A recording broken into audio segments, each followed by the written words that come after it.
Je suis Clovis Kada. Je suis chargé de programme au sein du réseau pour la réforme du secteur de sécurité et de justice, qui n'est pas une ONG. Nous sommes un groupe d'ONG, un réseau qui comprend 289 organisations membres et nous sommes dans toutes les provinces de la RDC. Et comme notre nom l'indique, nous sommes pour la réforme du secteur de sécurité. C'est notre travail de tous les jours. Donc, nous contribuons à la mise en œuvre de la réforme de la police, la réforme de l'armée et dans une certaine mesure les services de sécurité. C'est le travail que nous faisons et c'est dans ce cadre-là, au sein du programme Just Future, nous sommes dans l'axe sécurité axé sur la personne, ou centré sur la personne. Et c'est là où nous continuons de voir comment accompagner les citoyens à la base. Vraiment, notre travail, ce n'est pas au niveau national. Au niveau national, c'est seulement lorsqu'au niveau local, les gens ne peuvent pas non plus la possibilité de faire le plaidoyer. C'est en ce moment-là que nous prenons la relève. Mais notre travail, c'est vraiment de faire travailler les citoyens à la base pour qu'ils soient capables de résoudre le problème de sécurité qui se pose à leur niveau avec l'autorité locale, avec la police locale et avec les autres acteurs. Voilà un peu en peu de mots le travail que nous faisons. Et dans le cadre de Just Future, nous avons aussi appris à tisser d'autres alliances avec d'autres organisations pour élargir un peu le travail que nous faisons avec les Just Future pour que ça soit bénéfique aussi avec d'autres organisations de la société civile, d'autres alliances de la société civile. Et c'est le travail que nous faisons. C'est difficile de vous donner. C'est vrai qu'on va faire un effort pour ne pas donner beaucoup, mais c'est tellement beaucoup que comme nous avons 3 acteurs clés au niveau de la RDC, nous avons YPC, nous avons Corded et nous avons ACCN, African Security Sector Network. Donc nous pouvons souffrir qu'on vous donne ne fût-ce que 3 actions clés que nous avons. Avec YPC, nous avons eu à faire des consultations avec... la première activité, c'était avec les femmes journalistes. Et les femmes journalistes, lorsqu'on a travaillé avec elles, elles ont compris que... Parce qu'il y avait des barrières. Elles disaient que le commissaire général, comme c'est un général un peu haut placé là-bas, on ne sait pas aller vers. Nous, au cours de cette rencontre-là, on a fait comprendre aux journalistes qu'elles ont intérêt à aller aussi vers ces sources-là pour bien informer. Aujourd'hui, ces journalistes-là, grâce à l'appui qu'on avait avec YPC, nous avons maintenant un réseau de journalistes femmes qui ont intégré d'autres groupes de journalistes et qui continuent le travail dans leur reportage pour donner la dimension genre dans leur travail, la dimension genre dans les secteurs de sécurité. Et l'idée, c'était de faire les statistiques avec ce journaliste-là de femmes dans les secteurs de sécurité. Avec YPC, deuxième activité, c'est lorsque nous avons fait des consultations dans des communes de Kinshasa et l'activité était assortie d'une note de plaidoyer.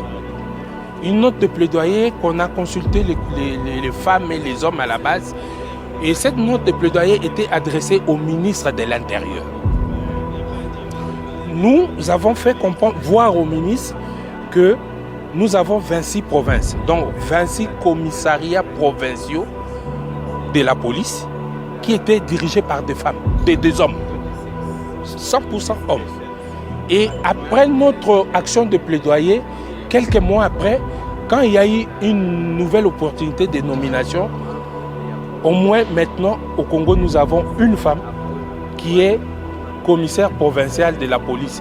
Ça peut paraître peu, mais pour nous, c'est déjà un pas qu'on a marqué. Il y avait 0. Mais grâce à cette action-là, avec l'appui de YPC, nous avons maintenant une femme qui est commissaire, patron de la police dans une province. Et puis, 2 ans après, maintenant, les nominations qu'on vient d'avoir au mois d'avril ici, il y a 2 femmes qui sont passées généraux. Il y a 2 femmes, on avait 5 femmes généraux, aujourd'hui nous en avons 7. Ça c'est avec YPC. Maintenant avec Cordet. Avec Cordet, c'est d'abord au niveau de la population à la base. Quand nous avons commencé avec les femmes et les jeunes, vous posez la question, est-ce que vous connaissez, vous avez les numéros de téléphone de votre bourgmestre? Non. Mais aujourd'hui, la première étape, c'était les renforcements des capacités sur la dimension genre. On a formé les acteurs au niveau des communes sur la prise en compte de la dimension genre, ainsi de suite. Aujourd'hui, ils évoluent sans nous. Ils évoluent sans nous et quand ils font leurs activités, ils appliquent la leçon apprise. Ils tiennent compte de la femme, ils tiennent compte de jeunes, ils tiennent compte de personnes vivant avec handicap et ils sont maintenant capables de s'asseoir au niveau du forum des quartiers ou au niveau du conseil local pour la sécurité de proximité et de produire un cahier des charges. Et les cahiers des charges, quand on va vers l'autorité locale, c'est porté par des femmes et des jeunes. Pour terminer, pour la première étape, nous les appelons les dynamiques communautaires. Les dynamiques communautaires ont été capables d'animer des points de presse. Ils ont animé des points de presse dans leur commune. C'est-à-dire qu'ils ont appelé le bourgmestre, ils ont appelé la presse, ils ont choisi eux-mêmes les organes de presse et ils ont communiqué par rapport aux avancées qu'ils ont au niveau local, par rapport à la collaboration qu'ils ont avec l'autorité. Ça, c'est par rapport aux dynamiques communautaires. Mais maintenant, par rapport au niveau des comités locaux de sécurité et comités provinciaux de sécurité, mais nous ne sommes pas vraiment dans les provinciales. Nous sommes au niveau local. Nous nous sommes battus avec le gouvernement. Nous avons largement contribué pour faire avancer et l'adoption. Aujourd'hui, nous avons les décrets numéro 22/44 d'ici décembre 2022 portant création, organisation et fonctionnement des comités provinciaux et locaux de sécurité. Ça, c'est une base juridique qui manquait.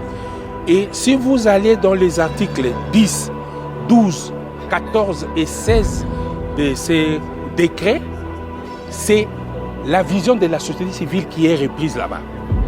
Nous avons réussi à influencer pour que ces articles que je viens de citer disent clairement que dans les réunions qu'on tient de sécurité, il faut tenir compte de femmes et de jeunes. Donc désormais en République démocratique du Congo, et aujourd'hui c'est le ministre de l'Intérieur qui fait la ronde dans les provinces pour vulgariser ces décrets-là. Il est dit clairement qu'il faut prendre en compte les points de vue de femmes et de jeunes. Ça, c'est une victoire pour nous. Et je voudrais maintenant terminer par rapport à ACCN. Avec ACCN, nous avons aussi fait beaucoup de choses. Mais nous avons eu à mener une étude. Pendant que la mission des Nations Unies était rejetée par tout le monde, les gouvernements n'en voulaient plus, on voulait le départ de la MONUSCO. Mais nous, comme on avait utilisé des scientifiques pour faire cette étude-là, il a été démontré que la population avait encore besoin de la mission de la MONUSCO. Nous avons pris ces risques-là de publier ces rapports-là qui proposaient dans la recommandation qu'on ajoute une année à la mission des Nations Unies. Nous avons été critiqués par tout le monde. Il y en a qui pensaient qu'on nous avait payé pour ça. Mais nous avons tenu à la rigueur scientifique et la population qu'on a consultée à Bukavu, à Goma, avait encore besoin de nous. Qu'est-ce qui s'est passé? les rapports-là a fait l'objet des plaidoyers auprès des ambassades accréditées à Kinshasa. Une mission a été diligentée à New York auprès des conseils de sécurité des Nations Unies avec ces rapports-là. Et qu'est-ce qui s'est passé? La résolution, je peux me tromper, ça doit être la résolution 2767, je crois, qui dit la même chose que notre rapport, qui donne une année. Donc, comme on avait partagé le résultat du rapport avec les conseils de sécurité, le conseil de sécurité a repris ce que nous on avait dit et on a eu le mandat de la MONUSCO qui avait été prolongé d'une année. Voilà, il y en a beaucoup, mais nous avons pris seulement dans ce 3-là pour vous montrer un peu. Mais je ne voudrais pas terminer par... Vous voyez, nous faisons sur les piliers, parce que tout ce que je viens de dire là, il y a les piliers participation et il y a les piliers protection, si vous voulez. Mais il y a, dans le cadre de relèvement économique, nous mettons notre contribution dans la gouvernance budgétaire. Parce que dans le cadre de gouvernance budgétaire, nous qui travaillons dans Just Future, nous avons collaboré avec une autre alliance qui regroupe aussi des organisations qui sont des spécialistes en matière de budget. Et nous avons cheminé avec eux. Aujourd'hui, notre démarche, notre plaidoyer a produit les décrets numéro 22/37 du 29 octobre 2022 portant gouvernance budgétaire. Et si vous regardez ces deux documents-là, les articles 163, 164, 165 disent clairement que désormais au Congo, tout processus budgétaire doit tenir compte du point de vue de la population. Et ça, c'est la vision de la société civile. Nous avons apporté dans ces décrets-là pour qu'on dise clairement que désormais, si on élabore les budgets au niveau national, au niveau de la commune, au niveau le plus bas, qu'on consulte la population. Et dans la population, il y a les femmes, les jeunes, pour qu'ils donnent leur point de vue par rapport au budget. Et c'est aujourd'hui, si vous voyez tout ce que nous faisons, ça demande de l'argent, ça demande des moyens. Et aujourd'hui, à Just Future, Just Future a maintenant des membres qui participent au processus budgétaire et qui ont la possibilité, il y a 3 étapes de processus budgétaire, depuis les séminaires budgétaires, les conférences budgétaires et puis l'analyse budgétaire, jusqu'au niveau du Parlement, nous sommes là pour voir par rapport à l'agenda Femmes, Paix et Sécurité, par rapport au plan d'action national résolution 1325. Qu'est-ce qu'on a prévu comme moyen? Et nous nous battons sur ce point-là avec les relèvements économiques pour qu'il y ait plus de moyens pour que tout ce qu'on demande, la réforme de la police, la réforme de l'armée, mais quand il s'agira de moyens, qu'on retrouve aussi la société civile qui est là en train de se battre pour là. Voilà un peu de mots, ce que je peux vous dire. Si vous me donnez un livre, je peux écrire tout un livre avec ça. Nous lui avons expliqué, comme nous avions déjà les statistiques, parce que nous avons consulté les services de la police, et les statistiques qu'eux nous ont données étaient parlantes. Il n'y avait pas de résultats. Si je prends seulement l'exemple des commissaires provinciaux, 0 sur 26. Et c'est parmi les arguments que nous, on avait mis dans notre note de plaidoyer pour dire que ce n'est pas quand même concevable que sur 26 provinces, on n'ait même pas une femme. C'est parmi les choses sur lesquelles nous, on avait insisté. Et nous avons aussi insisté pour dire il y a les commissariats généraux, les commissaires généraux avec 3 adjoints. Il n'y a aucune femme. Bon, nous savons que ça viendra parce que notre démarche, c'est sur 2 leviers.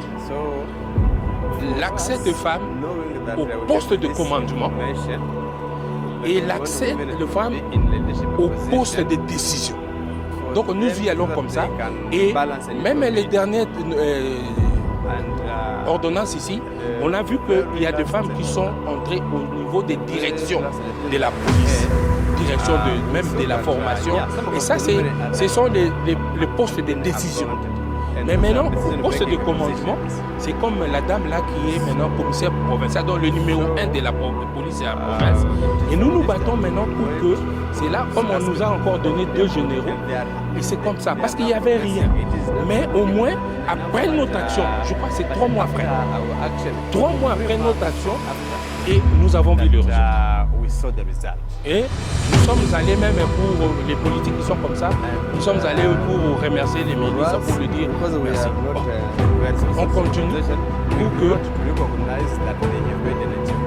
Mais pour nous, nous maintenons la consultation des statistiques.